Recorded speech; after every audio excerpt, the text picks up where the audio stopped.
creio que todos nós temos essa certeza absoluta que Ele é necessário para cada um de nós. E a importância que Ele tem nesse concerto planetário. E olhamos ali o Cristo, a olhar o mundo, como se estivesse ali esperando que cada um de nós fizesse a sua parte.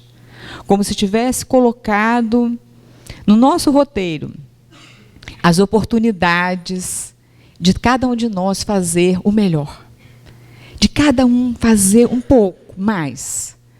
E vemos que Ele pacientemente olha para esse mundo, o governador da terra, um espírito mais puro, mais evoluído que pisou nesse mundo. Então vamos falar sobre isso. Que necessidade é essa de trazer o Cristo para as nossas vidas, para a vida do homem, para a vida de cada um de nós? Qual seria o convite que nós faríamos a nós mesmos hoje? É um diálogo que nós vamos fazer. Que se os ensinamentos já chegaram até nós, quanto eu estou aplicando na minha vida e quanto que eu, começando por mim mesma, estou fazendo com que esse Cristo, que esses ensinamentos que Ele nos trouxe, vai falar para nós. Então, como sabemos, se olharmos o ensinamento do Cristo, a boa nova, a boa mensagem, o novo ensinamento, o que Ele trouxe para nós? Um roteiro para ser compreendido. E já temos aí, como foi falado na prece inicial e na leitura preparatória, há 2000 anos, Jesus trouxe a sua mensagem, contou a sua história, trouxe para nós um roteiro de vida, mas muito mais um roteiro que é um roteiro seguro, mas é um roteiro para ser realmente, que fortalece, encoraja o nosso espírito, mas que ainda que transforma a nossa vida. Mas ainda, além de tudo, é um roteiro para ser vivido. Não basta que a gente saiba as palavras, não basta que a gente saiba o entendimento do que está sendo dito. O que nós temos que saber é como que nós vamos vivenciar esse ensinamento. E a nossa proposta de hoje é essa, é de falarmos como se nós estivéssemos contando algumas histórias. Chegasse alguém até nós, me conte desse Cristo. O que tu aprendeste com Ele? Se o segues, como que é isso? Então vamos lá. Se Jesus trouxe essa mensagem há 2000 anos, na segunda revelação, e depois nós temos agora a terceira revelação, que é justamente o Espiritismo, que é o cristianismo redivivo. E se Jesus falou que nos traria o Consolador prometido, o Consolador que consola, o Consolador que nos deixa alentados, que consolo é esse, então, que nós estamos tendo? E nós espíritas, estamos consolados? Ou ainda estamos atormentados, sofridos como outrora? Se a mensagem do Cristo é a mensagem de esperança, que mensagem é essa que eu estou levando para a minha vida, para a vida que me cerca? Esse é o pensamento. O que eu estou fazendo com essa doutrina que consola? Eu ainda estou aflita? Eu ainda estou cansada? Ou estou cansado? Ou ainda estou sobrecarregado? O que eu estou transformando a minha vida? Se a proposta do Espiritismo é transformar o ser, a transformação moral, através das suas novas ações, domando as suas más tendências. Então, que proposta é essa que eu estou trazendo? Que a letra é morta? Ou a letra está viva em nós? A palavra do Cristo vive, pulsa em mim? Ou apenas é uma sequência de palavras? E nós vamos ver que Jesus é o mestre por excelência. Mestre, porque Ele soube ensinar. Ele veio nos ensinar muito do que Ele já sabia. Mas também não pôde dizer tudo. Mas na hora que dava, Ele ia lá e contava algo, aproveitava do diálogo ali coloquial e trazia o ensinamento. Vemos aí nessa imagem um diálogo de Jesus com Marta e Maria. Marta estava sobrecarregada com os trabalhos da casa. Reclamava que a irmã estava ali apenas ao pé do mestre. E ela diz então: Senhor, não está vendo o que Marta está fazendo, o que Maria está fazendo, está sem trabalhar? E Jesus fala para Maria, e para Marta: Marta, Marta, Maria ficou com a melhor parte, aquela que não será tirada. Então, que parte é esta do ensinamento do Cristo que ninguém vai tirar de nós?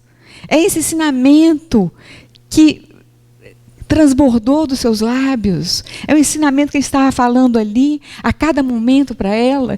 Então, mestre, porque ele veio para nos ensinar. Rejeitou todos os títulos de bom, de perfeito. Mas mestre, ele disse: mestre, eu sou. Concordou com esse título e o aceitou porque realmente ele veio para ensinar. Ele veio para trazer a sua mensagem, veio trazer os ensinamentos do Pai. Mas também Jesus é o educador das almas. Ele, como mestre, veio para educar um povo ainda rude, um povo ainda longe da perfeição. Mas Jesus veio nos trazer a sua educação e recebeu as crianças e mostrou que elas eram o sinônimo do reino dos céus. O reino dos céus é semelhante àqueles que se lhes assemelham. E assim ele falava que as crianças, não há impeçais que venham a mim, dizendo que deixasse que elas chegassem até ele. Mas Jesus também, no Sermão do Monte, ele vai trazer o maior exemplo de como era o roteiro para ser vivido, o roteiro do ponto mais alto daquele ensinamento, que seria justamente as bem-aventuranças. E lá, envolvido pela multidão, e à época não tinha microfone, não tinha condições do diálogo, mas Jesus juntava todos, pelo seu magnetismo, pela sua força, pelo seu poder pessoal. Ele envolvia todos e contagiava com amor, com brandura. E falava para ele: bem-aventurados aqueles simples, porque deles é o reino dos céus. Bem-aventurados que choram, que serão consolados. Bem-aventurados mansos, que herdarão a terra. Bem-aventurados que têm sede e fome de justiça, porque serão saciados. Bem-aventurados os misericordiosos, porque alcançarão misericórdia. Bem-aventurados limpos de coração, porque verão a Deus. Bem-aventurados pacificadores, porque serão chamados filhos de Deus. E bem-aventurados sois quando vos injuriarem, vos perseguirem mentindo, disserem todo mal contra vós por minha causa. Grande será o vosso galardão no reino dos céus. E assim Jesus falava nessa parte em que Mateus vai discorrer entre o capítulo 5º e 7º, vai falar justamente sobre todo esse sermão que é enorme. E vai dizer da grandeza, de qual seria o roteiro para chegar nessa construção de um mundo melhor. E estava ali o roteiro, seguro do Cristo. E ele havia dito que o céu e a terra passarão, e as minhas palavras não passarão. Que as palavras do Cristo são a verdade, representam a verdade. E a verdade é verdade em qualquer tempo, em qualquer hora, em qualquer lugar. Era esse o exemplo do Cristo. Mas ele vai dizer para nós, como disse na leitura, que nós abríssemos o nosso coração. Porque o coração nosso se arromba. Nós permitimos que alguém entre. Nós abrimos a porta do coração. E é assim que nós entramos uns nas vidas dos outros. Ninguém arromba o coração. Quando se violenta, não se consegue uma entrada suave e mansa. E é esse coração que nós estamos abrindo para que o Cristo entre em nós. Para que o Cristo se coligue. Porque Ele está conosco. Nós é que temos que ir até Ele, para que Ele faça morada em nós, tal como Paulo iria falar, naquele contato pleno, que não sabia se ele vivia no Cristo, ou se o Cristo é que estava com ele. Tamanha era a entronização entre os dois. E aí nós vamos ver que isso tudo é uma questão realmente de conhecimento, de conquista e de esforço. Seguindo, Jesus, em João, vai dizer: eu sou a porta. Interessante esse termo, eu sou a porta. E tal como o coração é a porta que se abre, quando nós permitimos, ele também não arromba nossas portas. Jesus, ele bate, como se dissesse assim: quero entrar. E por isso que ele disse, em várias vezes, tanto na parábola da porta estreita, da porta larga, que nós fôssemos até ele, que batêssemos aquela porta. Porfiai pela porta estreita, apertado é o caminho, e poucos que por ela adentram, mas larga é a porta da perdição. Jesus chamava um trabalho de reconstrução do ser, um trabalho árduo, em que a conquista da bem-aventurança, que na realidade é uma conquista de uma felicidade, nós vamos conquistando a cada dia. Ela não vem como, poderia se pensar como uma doação, ela vem com uma oportunidade de conquista. Mas ele também depois havia dito: pedi e obtereis, buscai e achareis, batei e abrir-se-vos-á. Falava também de uma porta, e que precisaríamos pedir para obter, buscar para achar, para poder que essa porta se abrisse e nós encontrássemos o que lá estava. E o que nós procuramos? E quais são essas portas que nós temos que abrir para que o Cristo entre em nossas vidas? Como que seria o nosso convite? Como que seria? Nós queríamos estar com Cristo? E aí ficamos pensando, como nós vamos fazer para que isso aconteça?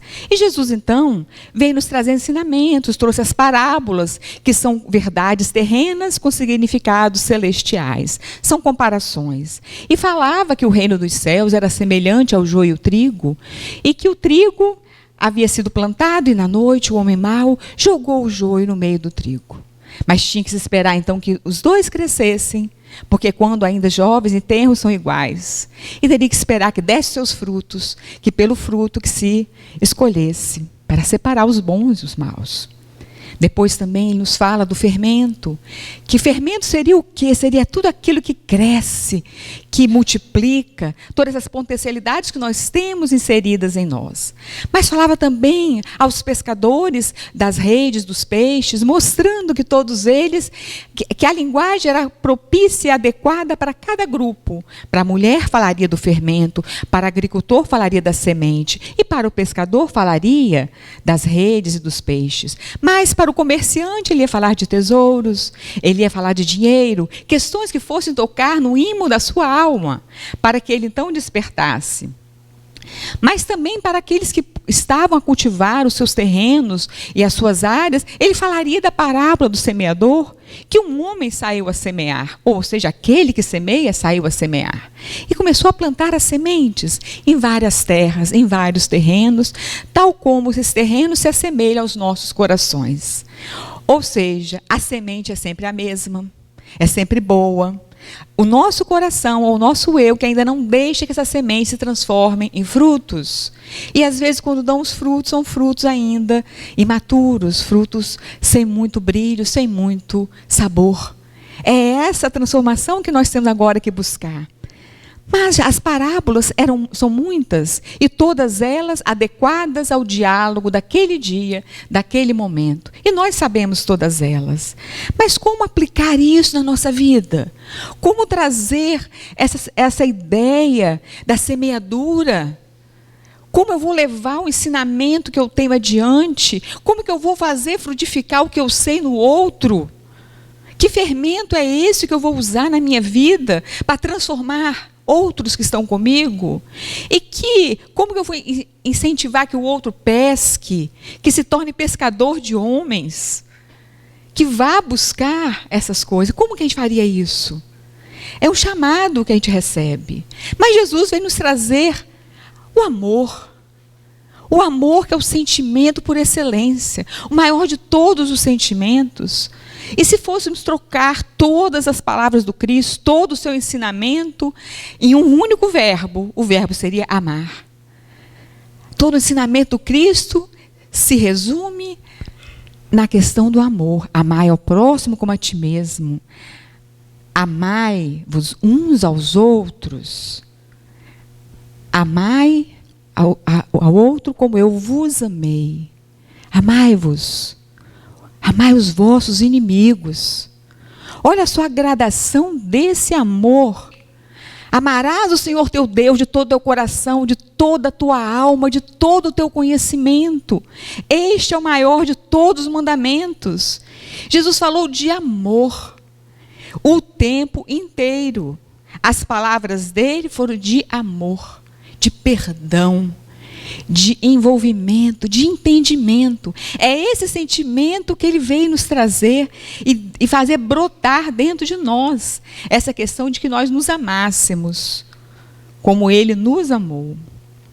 Para que nas aflições da vida, nos nossos momentos de turbulência da alma, nós estivéssemos com ele e confiássemos para que não caíssemos, não afundássemos em algum lugar, ou não caíssemos no precipício. É esse o convite de Jesus para nós, que confiássemos nele, que tivéssemos fé, mas que se essa fé fosse pequenina, tamanho de um grão de mostarda, que às vezes só vista mesmo, com uma ampliação muito grande, tão pequena que ela é, e mesmo sendo a menor de todas as sementes, quando ela se transforma numa árvore, é a maior de todas as hortaliças. Ali vem as aves, fazem o ninho nela, de tão grande que se torna. E Jesus disse, se nós tivéssemos uma fé, tamanhozinho de um grão de mostarda, nós íamos mandar para que uma montanha saísse daqui para ali, e nós teríamos esse poder, nós teríamos essa condição de envolvimento, de amor, porque teríamos condições de frutificar e dar árvores, fazer a árvore frondosa, que sairia da menor de todas as sementes. Olha só o ensinamento do Cristo. E se nós tivéssemos então uma plantação de mostarda, com muitos grãos, o que nós poderíamos fazer nesse mundo? E o livro dos Espíritos fala por que ainda o mal prepondera. E diz que os bons são tímidos. Nós somos tímidos ainda. Eu conheço muitos, e às vezes eu mesma tenho condições de fazer algo a mais, mas me sinto ainda tímida. Parece que as nossas mãos estão atadas e os nossos pés também. Quando vamos estar prontos? Quando nós vamos estar prontos para fazer algo melhor? Quando? Que idade? Em que momento nós vamos poder fazer algo a mais? É uma pergunta. E Kardec, em O Livro dos Espíritos, na questão 625, indaga a espiritualidade maior.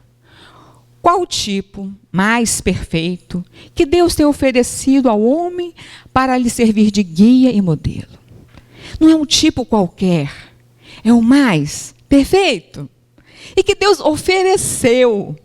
Olha só, é um oferecimento de Deus para nós. Para servir de guia. Guia é aquele que faz a direção. Modelo é o exemplo. Então Jesus veio como guia, para guiar toda uma humanidade.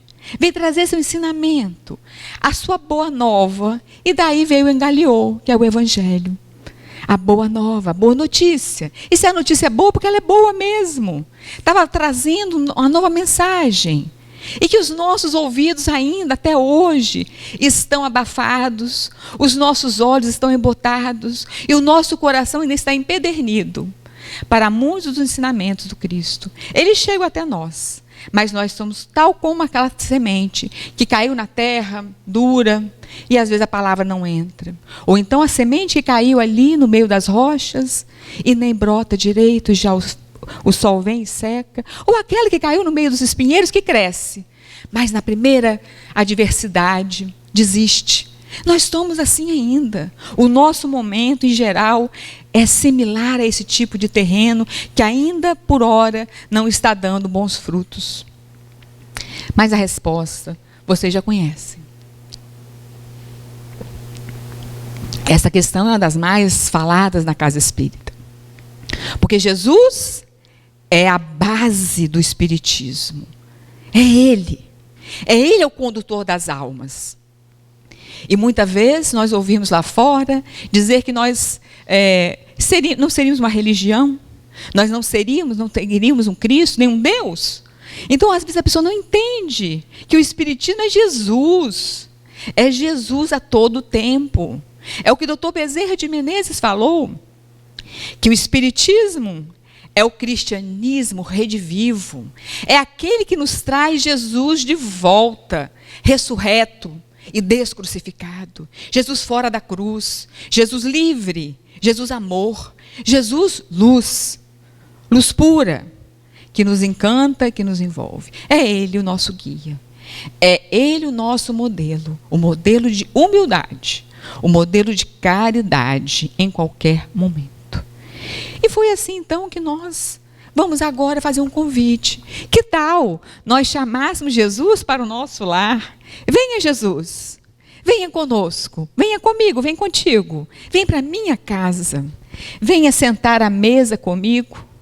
Fazer parte do convívio familiar. Vem para a ceia. Venha partilhar o pão comigo. Venha estar aqui nos meus momentos da família. Porque nem toda casa é um lar, mas todo lar é uma casa.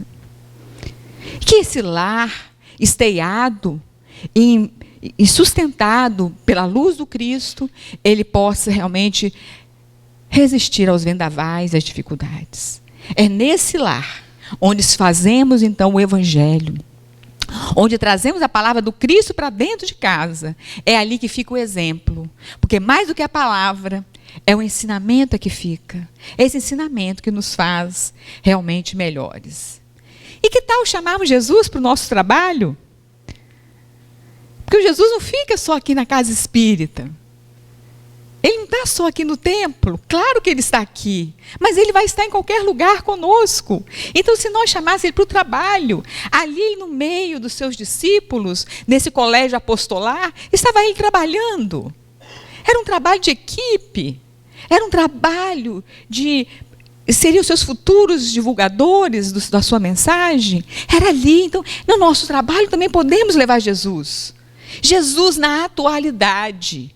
Jesus na nossa condição de trabalhadores de todas as horas, da última hora também. Por que não? É esse Jesus que nós estamos convidando para, na hora da tomada de decisão, na hora de implementarmos uma ação qualquer, fizéssemos a melhor escolha. Pedíssemos ajuda para olhar, lembrar de algum dos seus ensinamentos, para que pudéssemos botar em prática. E na nossa vida? Poderíamos, então, lembrar que na nossa vida geral, vamos cuidar das questões da saúde. E quantas vezes nós realmente precisamos de um bom samaritano que venha, nos apense as feridas, nos coloque no lombo do seu cavalo, nos leve para uma hospedaria. Quantas vezes precisamos disso? De ser acolhidos ou então de acolher? Em que posição nós estaremos? De necessitados ou daquele que já pode servir? São perguntas. E cada um de nós tem que buscar, porque é nessa hora que nós vamos mostrar quem é o nosso próximo. Nesse diálogo memorável que Jesus tem com Nicodemos, mostrando que o próximo é todo aquele que faz a vontade de meu Pai. É essa a proposta. O próximo é qualquer um. Somos próximos quando fazemos, então, essa busca do conhecimento do reino de Deus em nós. E na convivência? Na convivência do dia a dia. Diz assim, que viver ou conviver é fácil, né? Viver é fácil. O difícil é conviver. Viver com. Que viver com nós mesmos, às vezes, parece algo muito fácil, porque nós não vamos reclamar de nós mesmos, nós não vamos brigar, talvez, conosco. Mas quando vem um outro, ou uma outra, ou muitos, a vida em família, ou a vida naquele núcleo do trabalho, do estudo, nós já começamos a ver as nossas diferenças. Mas e que não que fosse, então, a nossa mão a estender para o outro, oferecer-lhe uma flor, oferecer-lhe uma boa-vinda, mas também poderíamos estar separados, às vezes na distância tão pequena, nós estamos às vezes tão separados na energia um com o outro, pelas dificuldades, pelos próprios ressentimentos, pelas mágoas e por todo o sentimento negativo que nos afasta do nosso irmão ali na jornada. Mas Jesus também havia falado dos inimigos. Amai os inimigos. Amai aquele que vos persegue e calunia. Orai por eles e perdoai as ofensas. E estava dizendo que haveria momento que a gente teria que trilhar um caminho e chamou para se 10.000 passos, que nós dessemos 2.000 e se aproveitássemos a jornada enquanto era dia. O dia aí é a encarnação. Que nós não deixássemos para depois. No planejamento reencarnatório, quantas vezes a dificuldade de encontrarmos um ao outro é um planejamento que vai transitar num espaço imenso de tempo, até juntar todos os partícipes de algumas histórias. E às vezes nos vemos ali, lado a lado, com aquele irmão que nós precisamos disponibilizar para ele o amor do perdão, aquele perdão que também é uma chave, uma porta que só se abre por dentro e que nunca está fechada, porque a chave está conosco. Nós é que temos que abrir essa porta, para que o perdão também se manifeste e para que nós possamos então liberar o outro. Vá, ide em paz. É assim que às vezes nós temos que seguir em nossa jornada evolutiva. E na hora do testemunho, e na hora do julgamento, quantas vezes nós somos chamados ali a expor o nosso pensamento. É claro, é possível, é lícito, mas o julgar, Jesus, nesse diálogo com a mulher adúltera, em praça pública, em que todos estavam instigando Jesus, qual seria o seu proceder? Não vamos falar toda a passagem, mas ao final ele fala: aquele que estiver sem pecado, atire a primeira pedra. Ficaremos com essa fala. Todas as vezes que tivermos que pensar algo, que fazer algo com alguém, com o nosso próximo, mais distante, vamos pensar assim: estou isento, estou livre dessas condições? Posso fazer isso? Estou livre de pecados? E assim saíram, conforme nos narra essa passagem belíssima, em que Jesus escrevia na areia os nomes de cada um daqueles e ao lado o seu principal defeito, digamos assim, ou alguma virtude a ser conquistada. E ali, os mais velhos para os mais novos, todos saíram. Ao final ficou ele e a mulher. E ele fala para a mulher: mulher, aonde estão os que te perseguem? Que te julgam, né? E ela então olha, todos já se foram. Então ele disse: vá e não tornes a pecar. É aí que eu quero ficar com esse pensamento. Vá e não tornes a pecar. Porque se nós erramos por ignorância, nós erramos por falta de conhecimento, e nós erramos mesmo às vezes pelo hábito do erro. Mas é não persistir no erro, é mudar de novo o caminho, é seguir novamente, é começar de agora e fazer o novo fim, conforme diz Chico Xavier. Não podemos voltar atrás e mudar o passado, mas podemos começar agora e fazer um novo fim. É isso, é essa esperança. Não importa o que foi feito, o importa é que eu vou fazer a partir de agora. Comecemos hoje, ou amanhã, se for o caso, mas comecemos logo. Não vamos adiar para outra existência o que nós podemos fazer hoje. E é aí, nesse diálogo, que nós vamos ver que Jesus, ele conseguia ao mesmo tempo atender a lei e mostrar que ele veio trazer a mensagem do amor. Ele não duelou com o ensinamento de Moisés. Por isso que no primeiro capítulo do Evangelho ele fala: não vim destruir a lei, vim dar cumprimento a essa lei. E é essa lei que ele veio cumprir, mas fazendo valer a boa parte da lei. Então diz: quem tiver sem pecado, atire a primeira pedra. E é nessas horas que nós temos que pensar: vamos julgar? Temos conhecimento de tudo que é que se passa? Temos esse poder do julgamento? E quantas vezes nós, ao julgarmos alguém precipitadamente, lhes tiramos todo o bom ânimo? Tiramos toda a sua força de trabalho? Vamos pensar nisso, vamos ser benevolentes. para com aqueles que estão conosco na nossa jornada e olharmos o que eles têm de bom. E na sociedade, nesse mundão de meu Deus, que nós vemos ali toda a humanidade como se o Cristo estivesse ali nos envolvendo a todos, como é que nós vamos agir fora do trabalho, fora da nossa vida de relação, fora do nosso núcleo de convivência? Como nós agimos socialmente? Somos diferentes? Nós mudamos do momento que estamos em um centro espírita, a nossa postura aqui é uma, lá fora é outra. Está havendo congruência entre os nossos atos, em todos os lugares? Eu estou sendo um verdadeiro cristão, porque cristão é aquele que segue o Cristo. Se nós temos, então, o cristianismo em nós, o ensinamento é do Cristo, eu estou colocando em prática? Eu estou fazendo valer esse ensinamento? Eu apenas sei, porque sei e não estou fazendo valer o ensinamento que eu recebi? Não estou levando adiante? Qual é o exemplo que eu deixo? Então, são questões que nós temos que analisar. Mas poderíamos trazer Jesus no nosso silêncio, naquele momento que nós estamos sozinhos, naquele diálogo interno da alma. Que tal trazermos Jesus para conversar com a gente? Dizer: Jesus, eis-me aqui. Tal como falou Paulo de Tarso no momento que entrava nas portas de Damasco. Após ver a figura, a luz do Cristo, e que ele cai literalmente do cavalo, Paulo fala, Saulo ainda à época: Senhor, que queres tu que eu faça? Olha só, estava pronto. Estava ali o vaso escolhido, pronto para o trabalho, independente de ter perseguido os cristãos, independente de ter levado Gesiel ou Estevão, como forma a gente queira dizer, ao apedrejamento, ao cárcere e até depois à morte.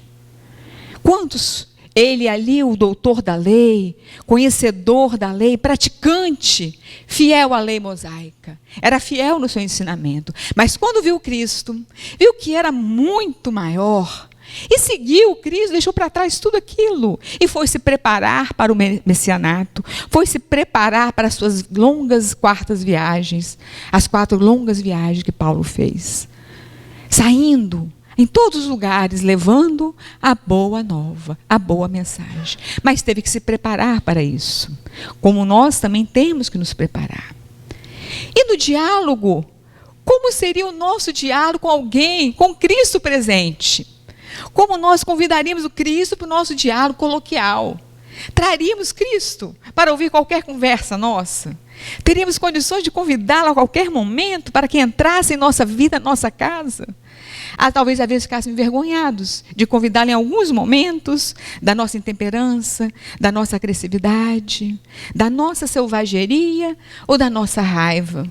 Nós ficaríamos envergonhados às vezes nesses momentos. Poderíamos lembrar aqui, em Atos dos Apóstolos, quando se narra que logo após a passagem do madeiro infame, um homem andava no meio da rua, 2 estavam andando e ele aproveitou e foi caminhando lado a lado. Não perceberam que era o Cristo. Não tiveram a sensibilidade de perceber que o Cristo estava ali acompanhando os seus passos. E quanta vez será que o Cristo está conosco ali, lado a lado? Em uma passagem do livro Fonte Viva, que fala Cristo em nós. Ali Emmanuel vai narrar que naquele momento, logo após a entrada de Damasco, em que Saulo fica cego, ele pede a Ananias que fosse até ele. Ou seja, Jesus ficou seguindo, assessorando a todo tempo o recém-convertido. Não abandonou. Jesus mandou o recurso para que Ananias cuidasse dele.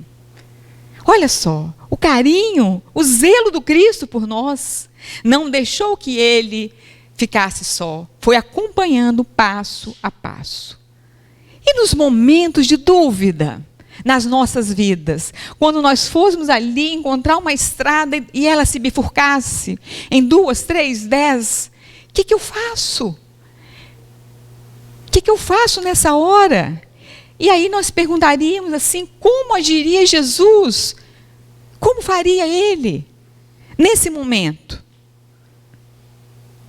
Qual seria a resposta, qual seria a decisão que ele daria para uma questão daquela? Então, nas nossas dúvidas, vamos chamar o Cristo em pensamento, vamos recordar de uma passagem dele, para saber qual seria a melhor decisão que eu poderia tomar, para que eu ficasse depois em paz com a minha consciência, para que eu ficasse em paz com o meu eu, com a lei que habita em mim, a lei de Deus. Então, como agiria Jesus? E ele disse para nós que fôssemos o nosso dizer sim, sim, não, não. Que nós tivéssemos a sabedoria de dizer no momento oportuno a palavra certa. E que lembrasse dos ensinamentos. E na prática do bem? Como que ainda é difícil praticar o bem? Voltando à questão da porta estreita, como os trabalhos do bem, parece que ele existe um arrastamento, parece que nós estamos às vezes no emaranhado, uma dificuldade tão grande, e a gente percebe isso nas nossas vidas. Quantas vezes queremos vir à casa espírita, fazer um trabalho, nos aprofundar em um estudo, fazer parte de um grupo, e parece que as dificuldades vêm como se fosse aquelas aves que chegam para nos roubar as sementes. A semente está ali, mas parece que de repente nós perdemos a semente e ficamos ali só no caminho, perdidos do caminho. Mas na prática do bem, Jesus está nos assessorando. Aqui essa figura do Chico com Jesus, ajudando, estimulando ao missionário, ao mensageiro das almas em dor, que pudesse trazer um lenitivo, um consolo, um amparo, mas que nós pudéssemos também ser esse facilitador, que na hora da dor levantássemos a mão para o outro, para que estendêssemos para o amigo, aquele menos favorecido da sorte. O que nos custa às vezes um sorriso, um aperto de mão, uma palavra de consolo, um telefonema? São essas coisas simples que nós vamos chamar.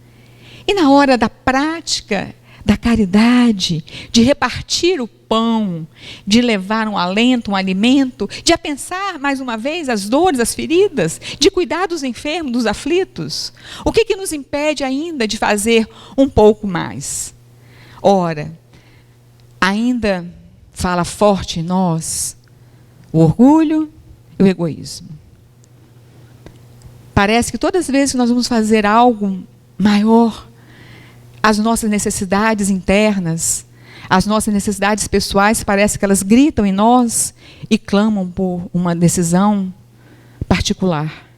E quando a nossa família é a família universal. E vemos aí que às vezes, quantos choram? Quantos estão chorando nesse momento? E às vezes o colega está do nosso lado, nós não sabemos as dores da alma que ele arrasta, que ele carrega. Dores, às vezes que são escondidas atrás de um sorriso, lágrimas que são escondidas atrás de alguns lenços que ninguém vê, que às vezes as mãos sorrateiramente disfarçam. E porque às vezes nós temos tanta dificuldade em externar o nosso amor àqueles que estão em menor condição, aqueles que estão necessitados realmente de afeto, desse carinho maior que nós podemos trazer a cada dia. Nesses dias estamos aí a passar por essa transição planetária. Jesus, o governador da Terra. A transição é um momento de transformação, de mudança. E essa mudança, ela ocorre em todos os níveis, tanto no nível planetário como no nível do espírito. Tudo acontece em um só tempo, mas lentamente também, de acordo com a lei do Senhor nosso Deus. Mas ainda estamos nesse momento importantíssimo, em que tudo se transforma, mas tudo vai ter um novo tempo, um novo fim. Mas Jesus veio para nós e disse assim: Eu sou a luz do mundo. Eu sou a luz do mundo, ele falou. Que ele veio para trazer a luz. E a luz sempre vence. Porque na realidade não existe trevas. Existe às vezes a ausência da luz. Mas a luz, sempre é luz em qualquer tempo. Se nós abrirmos uma frestinha que for de luz, um buraquinho, numa escuridão a luz penetra. Ou seja, as trevas não conseguem vencer a luz. A luz sempre vence. E nós temos que acreditar, se Jesus é a luz do mundo, e ele falou, brilhai a vossa luz, para que ela seja vista perante os homens.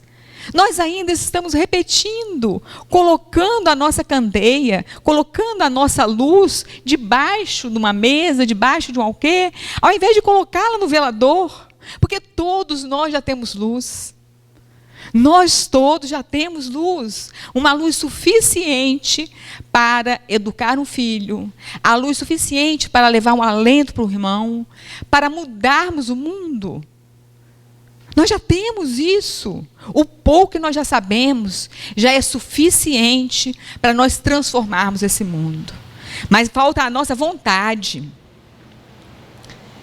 Falta o nosso esforço. O dia que nós tivermos a vontade de operar maravilhas, nós vamos fazer. Nós vamos fazer. Vai caber a cada um de nós. Porque o Cristo é conosco. Nós é que temos que estar com Ele. Nós é que temos que ir até Ele. Porque Ele já está aqui. Ou seja, Ele já está pronto. Ele veio por amor para trazer essa história toda de uma nova oportunidade de evolução, de falar de um reino de Deus, de falar das maravilhas, da felicidade futura. É esse o exemplo que ele nos traz. Mas que para tanto nós precisaríamos amar uns aos outros. E é essa luz que esparge, que alumia, que clarifica e que tira todas essas dores. É essa luz que nós podemos viver em paz a qualquer momento. E ele então diria para nós assim, vinde a mim, todos vós que estáis aflitos e sobrecarregados, que eu vos aliviarei.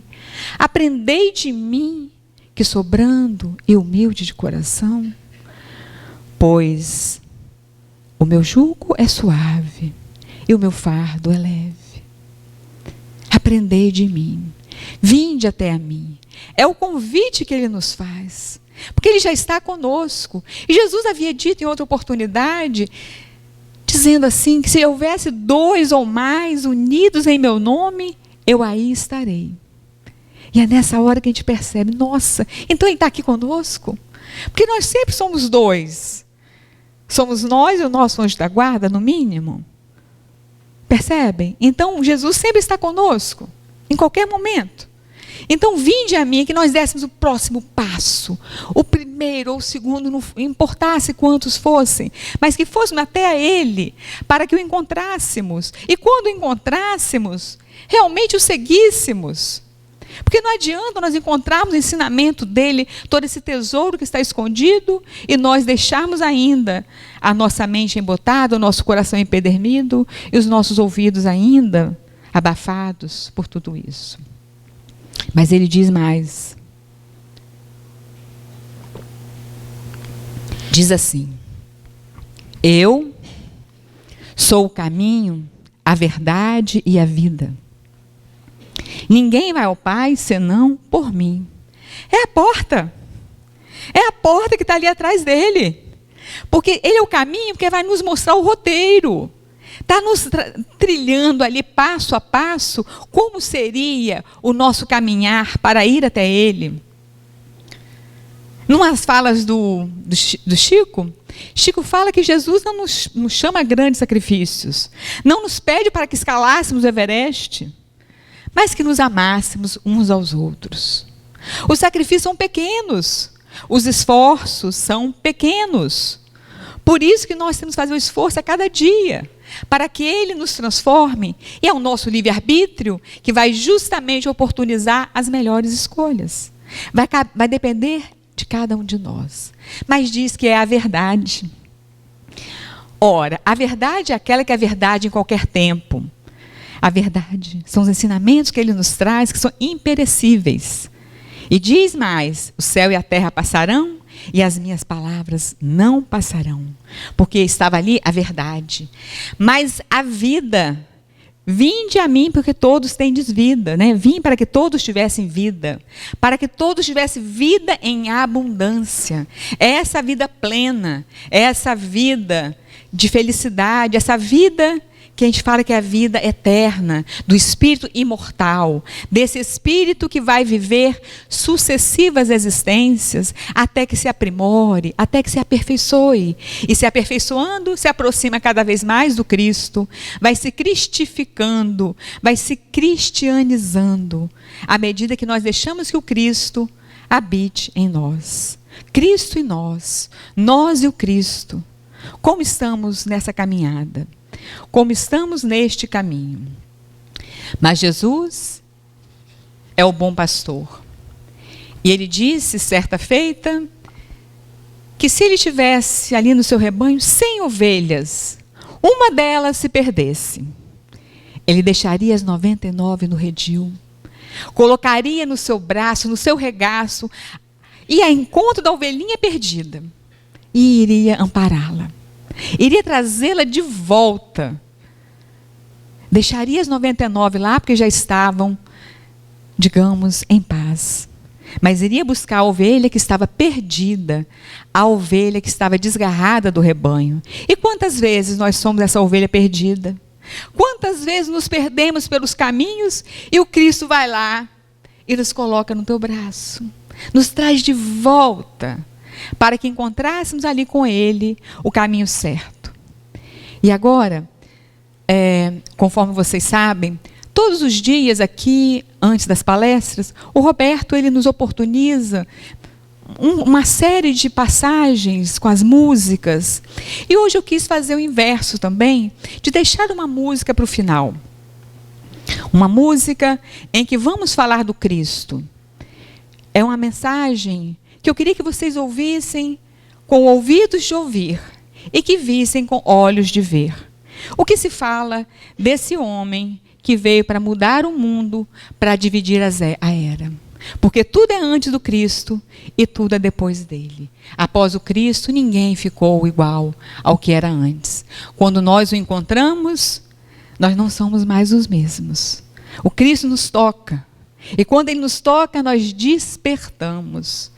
Cada um no seu tempo, cada um na sua hora. Então a mensagem é esta: